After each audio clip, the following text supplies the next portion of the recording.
A piece of police body camera video is at the center of a controversy that could result in a lawsuit.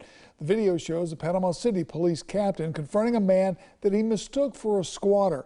As News 13's Thomas Schultz tells us, that confrontation has led to discipline for the officer and new anxieties for the man he encountered.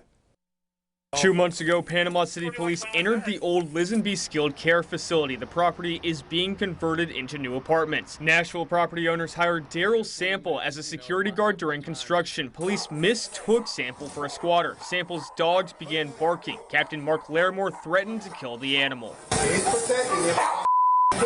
Sample was napping when police burst into his room and was groggy. Oh, no, this is your house. Well, you're up in here. This is commercial property.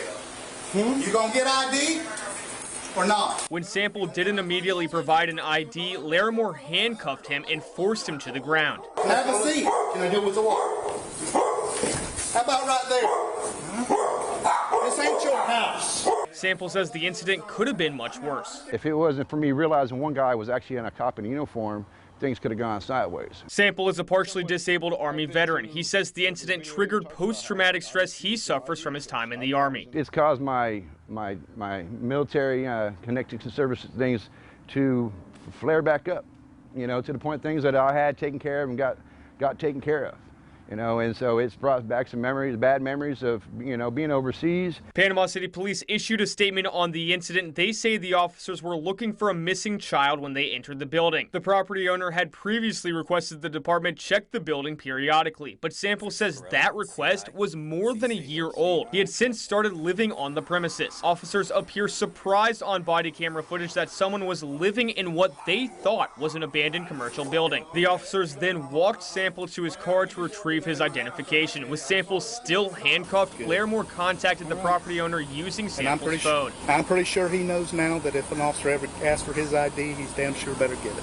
Even after confirming Sample was allowed to be in the building, Larimore still contemplated arresting the vet for not providing identification. Should I not arrest him for resisting, refusing to give his ID, or should I just let him go with a warning? What do you think?